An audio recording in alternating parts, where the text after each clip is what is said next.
Hey everyone, welcome back to PeasyMaster. In this video, I'll show you how to fix OBS Studio when it is not recording your full screen correctly. First, open OBS Studio on your computer.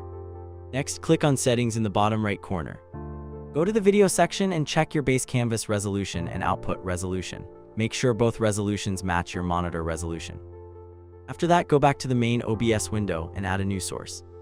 Click the plus button in the Sources section, then select Display Capture.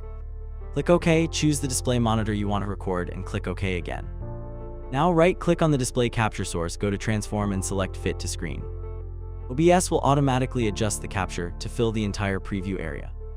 You can also manually adjust the position, size, and other transform settings if you need a different layout. And that's it. That's how you can fix OBS Studio when it is not recording your full screen and make sure your display is captured correctly. Like and subscribe to PeasyMaster for more tutorials. Thanks for watching, and I'll see you in the next one.